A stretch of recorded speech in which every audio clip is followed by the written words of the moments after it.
isto é unha oportunidade histórica, non? Porque a Ribeira Sacra é moitas cousas, non? Pero principalmente é paisaxe, non? A paisaxe da Ribeira Sacra. Aquí temos un centro organizador da paisaxe en época romana, é dicir, dende aquí se empezaba a configurar a gran paisaxe que nos chegou aos nosos días, non? Da Ribeira Sacra. Entón, aquí están as orixes da Ribeira Sacra, tanto na vila ou no xacemento romano, vamos a dicir, como tamén no castro que temos aquí ao lado, non? Esas primeiras paisaxes, esas grandes accións humanas que modificaron o medio e despois chegou modificado aos nosos días.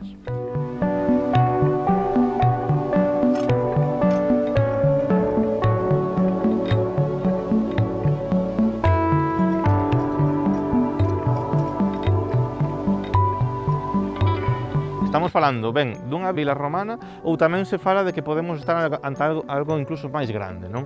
É unha vila romana, para entendernos, é similar a un pazo dos que temos hoxe en día. É un edificio nobre que xestiona un territorio ao seu redor a nivel agrícola.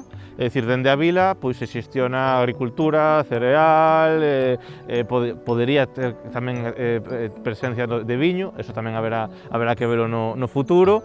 Entón, xestiona ese territorio, ten xente traballando para ela, por tanto, hai lugares onde vive esta xente, hai lugares onde vive o señor, o dono da vila, que é a parte noble, e despois ten os edificios agrícolas, non? Os hórreas, lugares para guardar os apeiros de labranza, etc. Non? Podemos estar ante unha vila, pero tamén podemos estar ante un poboado máis grande. Unha vila romana grande ou un aglomerado, un pobo pequeno. A cerámica que vai aparecendo xa nos está falando do momento do Alto Imperio, por exemplo, estamos falando do século I, despois de Cristo aproximadamente, e tamén temos materiais despois tardíos, en torno ao século IV.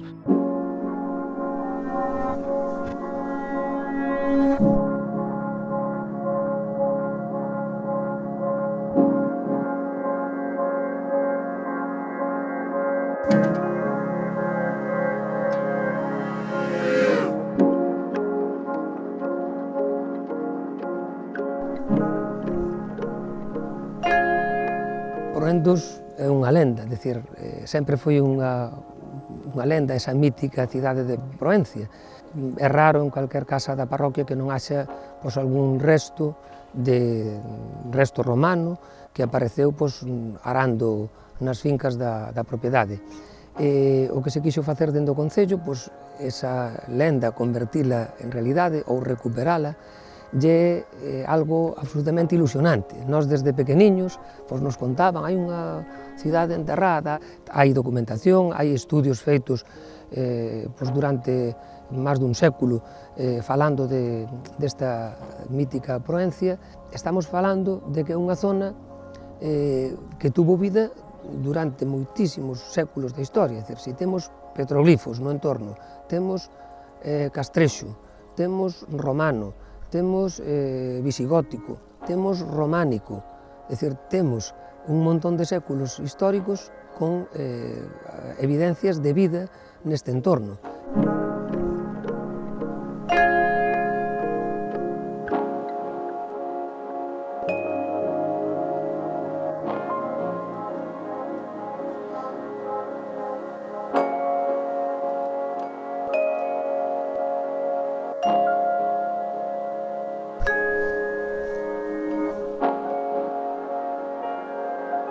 En realidad, pois, hai que andar por toda a parroquia, porque todo o que tiña terras aquí iba encontrando anacos de cousas, ou restos de columnas, restos de ladrillos, restos de cerámica, incluso hai quen tiña pois, moedas que apareceron, incluso teselas. Hai constatación de que hai xente que encontrou teselas, e a xente pois, dáballe importancia, entón hai cousas que forman parte xa das estruturas das casas. A xente o que fai é buscar unha explicación ás cousas. O ser humano, por eso somos seres humanos, tratamos de buscarnos un porqué. As lendas de Mouros, a da Sabeliña, que comentamos, a do touro, que aparece aí ca cadea de ouro, a do cribo, onde hai un tesouro, etc., etc., pois son intentos de explicación desa realidade que non lle achan unha explicación, digamos, racional, entón racionalizan todo eso, pois tratando de facer esas preguntas, anda, que había aquí, que apareceu? Entón convírteno nunha historia fermosísima que de alguna forma é verdade.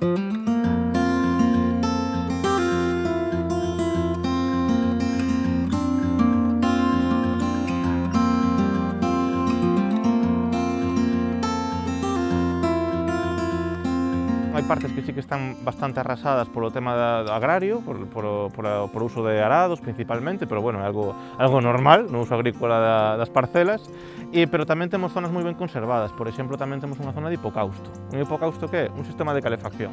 Un sistema de calefacción romano. Os romanos o que facían era uns chans radiantes. A través de lume, o fume e o calor circulaba por debaixo das estancias, pero a veces estes sistemas tamén se usan para baño.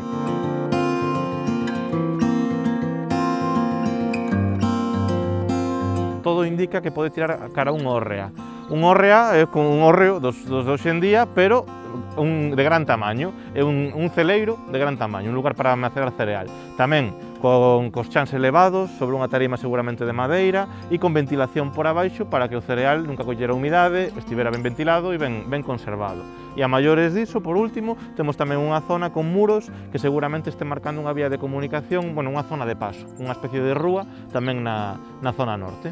Estamos falando que podemos chegar a 4 hectáreas de xacemento, que eso serían 40.000 metros cadrados, non?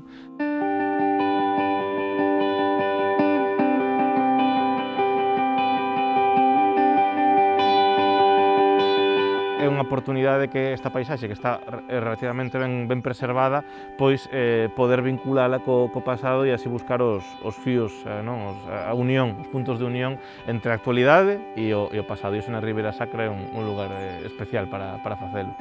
Houve un movimento que a veces era así, de élite, onde o arqueólogo, o sabio, era o que controlaba e o paisano tiña que estar ao marxe. E é un error bestial. A xente ten que participar do que ten. Primeiro, para desarrollar calquera zona, calquer país, calquera zona, a xente ten que ser consciente do que ten e do valor, valorizar o que ten. Cando a xente valoriza o que ten, iso xa empeza a ter valor. E que hai algo moi importante, hai algo que nos pode falar de onde vimos, e, polo tanto, a onde queremos ir, e se respetamos iso e o valorizamos, é unha oportunidade para sobre todo para estes pueblos que, como casi ocorre en Galicia, neste sur do lago, estánse quedando sin xente.